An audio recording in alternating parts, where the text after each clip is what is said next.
है गाइस, मैं हूं अहमद और आप सभी का एक बार फिर से स्वागत है जीएस टेक्निकल पे। गाइस, ये है हमारे पास 16 प्रो मैक्स।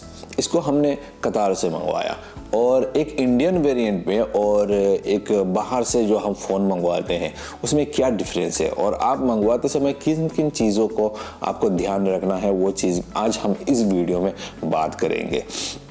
और इसमें बहुत सारे लोगों को कन्फ्यूज़न होता है कि हम कतार से मंगवाएंगे या फिर दुबई से मंगवाएंगे, तो काफ़ी क्योंकि बहुत सस्ता पड़ता है ना वहाँ पर। अगर आप जा रहे हैं या फिर आपका दोस्त वगैरह वहाँ पर रह रहा है तो वहाँ से अगर आप मंगवाते हैं, और इस फ़ोन का प्राइस भी अगर आप बाहर से मंगवाते हैं तो कितना पड़ेगा आपको और आपका कितना पैसा बच सकता है, तो वो सारा चीज़ आज इस वीडियो में हम आपको क्लियर कर देंगे। सो वीडियो में आगे बताते हैं आपको क्या क्या चीज़ें आपको फेस करना पड़ेगा या फिर किस तरीके से आप वो मंगवा सकते हैं। सबसे पहले मैं आपको ये चीज़ क्लियर करता हूँ, एप्पल के जितने भी प्रोडक्ट है उसका वारंटी का कंडीशन क्या है। तो वारंटी के लिए आपको क्या करना पड़ता है, जैसे कि मान लीजिए 2014-15 की अगर हम बात करें तो उस टाइम पे एप्पल का प्रोडक्ट जो भी है वो जैसे कि हम इंडिया से खरीद रहे हैं तो बाहर कंट्री से हम उसको सर्विस नहीं करा सकते। आज के डेट पे ऐसा नहीं है। एप्पल खुद ये कहता है कि हमारा प्रोडक्ट आप कहीं से भी लो, आपको all over the world, country नहीं, ऑल ओवर द वर्ल्ड आप उसको रिपेयर करा सकते हैं। वारंटी के अंदर फ्री ऑफ कॉस्ट वो हो जाएगा। तो यहाँ पर ये बाउंड्री जो है वो ख़त्म हो चुका है कि आप इंडिया से परचेज करते हैं तो अगर आप घूमने दुबई गए या फिर सऊदी अरब गए या फिर यूएस गए तो वहाँ से आपको वो सर्विस नहीं मिलेगा, ऐसा बिल्कुल नहीं है। और दूसरी बात, इन फ़ोन पे क्या डिफरेंस रहता है, इसमें कुछ 3-4 वेरिएंट आते हैं, जैसे इंडिया का हो गया या फिर आप ग्लोबल कह सकते हैं, यूएस वेरिएंट, यूएई वेरिएंट ये है, या फिर दुबई से जो मंगवाते हैं, इन सब में डिफरेंस क्या है। देखिए, डिफरेंस में ऐसा कुछ नहीं है। ये 2025 में मैं ये वीडियो बना रहा हूँ जनवरी महीने पे, और सच है ये फ़ोन मैंने अभी कतार से मंगवाया, सही है, और ये फ़ोन मैं यूज़ कर रहा हूँ और अभी मेरे को ये नहीं लग रहा कि चलो ये बाहर से मैंने मंगवाया था या इंडिया से ख़रीदा, मतलब कोई डिफरेंसेस नहीं है।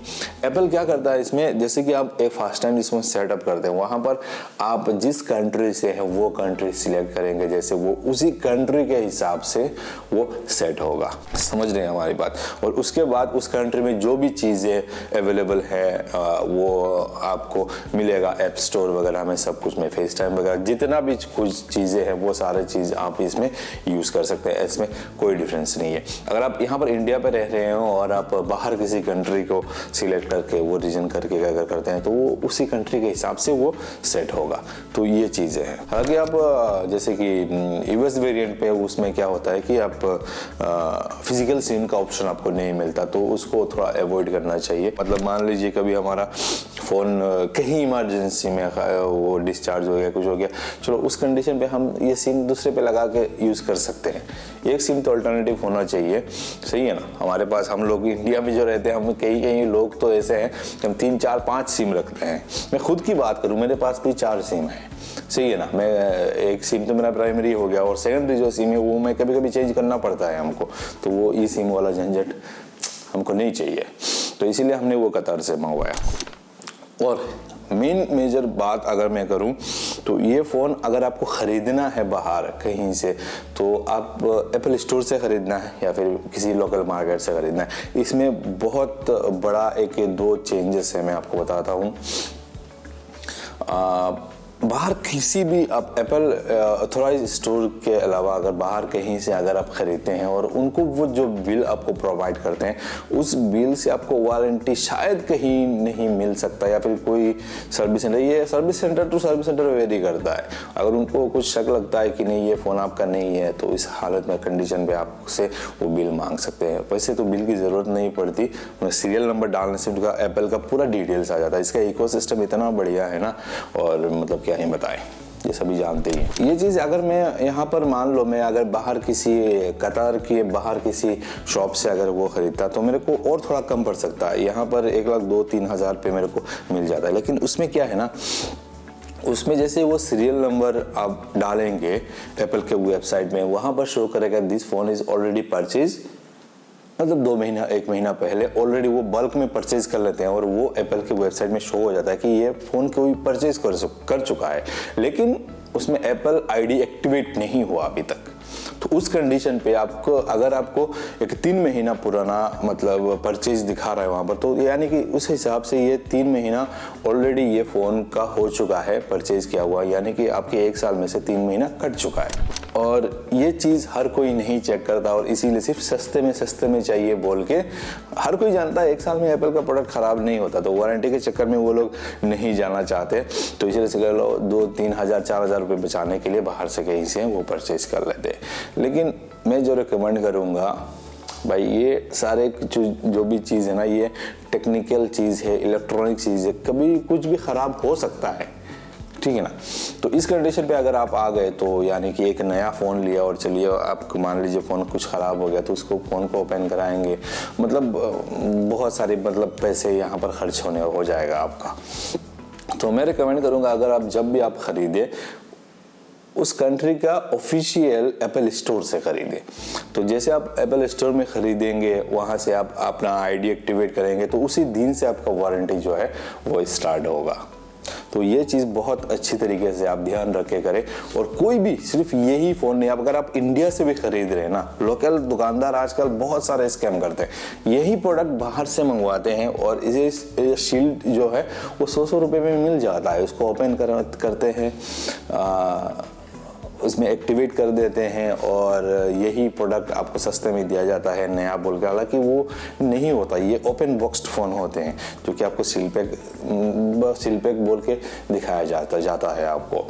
तो आप एप्पल के वेबसाइट में सीधा गूगल पे जाइए और एप्पल वारंटी चेक आप सर्च करेंगे, वहाँ पर सीरियल नंबर डाल के आप चेक करें, वेरीफाई कर कि वो फ़ोन सही है, मतलब ऑलरेडी एक्टिवेटेड है या नहीं है, वो चीज़ चेक करके आप ले। एक बहुत अच्छा प्राइस आप पे करने जा रहे हैं एक अच्छा फ़ोन के लिए, तो आप कोई भी नहीं चाहेगा कि चलो मैं एक सेकेंड हैंड या फिर ओपन बॉक्स्ड में फ़ोन खरीदूँ। तो ये चीज़ आपको ज़रूर ध्यान रखना है। और ऐसा सच में कोई भी डिफरेंस नहीं है, अगर आप कहीं बाहर से भी मंगवाते हैं आपको कहीं पर कोई दिक्कत नहीं होने वाली, कोई भी फ़ोन अगर आप ख़रीदते हैं। अगर आप मान लीजिए 16 खरीद रहे हैं या फिर 15 खरीद रहे हैं, तो वो मैं रिकमेंड नहीं करता कि आप बाहर से खरीदें, क्योंकि बाहर के प्राइस से बहुत सस्ते में तो आपको इंडिया पे भी मिल जाएगा, सही है। तो प्रो सीरीज अगर आप खरीदने जा रहे हैं तो आप देख सकते हैं बाहर, और ये जो पैसा बच रहा है उससे आप एक दुबई जाके वापस घूमना भी हो जाएगा और एक फ़ोन ख़रीद के भी आ सकते हैं। एक बहुत ही बड़ी इम्पोर्टेंट चीज़ मैं आपको ये बता देता हूँ, अगर आप इंडिया में बैठ के बाहर से फ़ोन मंगवाना चाहते हैं तो क्या यह पॉसिबल है, ये चीज़ मैं आपको बता देता हूँ। देखिए, एक चीज़ होता है, ये जो आईफोन 16 प्रो मैक्स है वो एक लग्जरी के आइटम के हिसाब से उस कैटेगरी में उसको गिना जाता है, और लग्जरी जो भी चीज़ें होती हैं उसमें इंडिया गवर्नमेंट बहुत सारी चीज़ें, टैक्सेस वगैरह बहुत कुछ चीज़ें यहाँ पर ज़्यादा इंक्लूड होते हैं। नॉर्मल कुछ भी चीज़ अगर आप परचेज करते हैं उससे ज़्यादा वही होता है, समझ रहे हैं। तो बेसिकली ये है कि आप इंडिया में बैठ के बाहर से कोई मंगवा नहीं सकते, कहीं से भी कुछ भी प्रोडक्ट हम मंगवा लेते हैं 5,000 6,000 2,000 इस तरीके का प्रोडक्ट। तो बेसिकली ये है कि 50,000 के रुपए के ज़्यादा अगर आप बाहर से कुछ मंगवाते हैं तो उसमें कस्टम चार्ज पे करना पड़ता है, समझ रहे हैं। तो ये फ़ोन पे अगर आप बाहर से मंगवाएंगे तो वैसे भी आपको 30% कस्टम चार्ज कर सकता है। तो इस तरीके से मतलब आप बाहर से अगर आपका दोस्त भी है तो उसको नहीं बोल सकते कि भाई तू लेके कुरियर कर दे और मैं इंडिया से रिसीव कर लूँगा, ऐसा नहीं होगा, क्योंकि उसमें आपको बहुत ज़्यादा पैसा चला जाएगा। अगर आप जा रहे हैं घूमने तो एक चीज़ ऑप्शन है आपके पास, आप बाई कर सकते हैं, या फिर आपका दोस्त कोई वहाँ से आ रहा है तो आप बाई कर सकते हैं। तो मैंने भी कुछ इस तरीके से, मेरा एक छोटा भाई वहाँ पर था तो उससे मैंने वो आ रहा था तो मैंने कहा चलो भाई तू फ़ोन लेके आ जा। वैसे भी मैं ये यहाँ से परचेज करने वाला था, तो वो वहाँ से आ रहा है बोल के तो मैंने सोचा कि चलो थोड़ा पैसा सेव हो जाएगा, सही है। तो मेरे लिए वो लेके आ गया। तो उसमें क्या होता है कि आप बॉक्स ऐसे शील्ड पैक नहीं ला सकते, उसके लिए आपको वहाँ पर वो ओपन करना पड़ेगा और आप बॉक्स को लगेज में डाल दो और फ़ोन साथ में रख लो, ठीक है। अब 2-3 फ़ोन पर्सनली ला सकते हैं, सही है। तो बेसिकली ये है। और अगर कस्टम वालों ने अगर पकड़ लिया कि मान लीजिए आपने 16 प्रो 3 फ़ोन ले लिया, तो उनको भी ऐसे भी डाउट होने वाला कि भाई तुम तो ये लेके मतलब बेचने वाले हो, तो ये एक स्मगलिंग की कैटेगरी में चला जाता है। तो उस कंडीशन में भी आपको मतलब थोड़ा आपको मुसीबत हो सकती है, तो ऐसा ना करें। आपके पास अगर मान लीजिए पुराना 15 प्रो है या फिर 14 प्रो फ़ोन है, 2 है, कोई दिक्कत नहीं, आप नया फ़ोन ला सकते हो, उसमें कोई दिक्कत नहीं होने वाली आपको। तो बस यही था जो भी था। मैं शायद मुझे लगता है कि मैंने सब कुछ आपको क्लियर कर दिया इस वीडियो में। तो ये सारी जानकारी जो मैंने आपके साथ शेयर किया, अगर आपको अच्छा लगा तो प्लीज़ वीडियो को लाइक कर दीजिए और आपके दोस्तों के शेयर कर दीजिए जो आईफोन लेने की सोच रहा है। और अगर कहीं बाहर से आपका दोस्त वगैरह आ रहा है तो उसको भी शेयर कर दीजिए, थोड़ा नॉलेज उसको भी हो जाएगा इसके बारे में। तो बस यही था इस वीडियो में। बहुत ही जल्द आप सबसे फिर से मुलाकात होगी अगले एक वीडियो में नए एक टॉपिक के साथ। तो तब तक के लिए अच्छे रहें, स्वस्थ रहें और जुड़े रहें हमारे साथ। खुदा हाफिज़।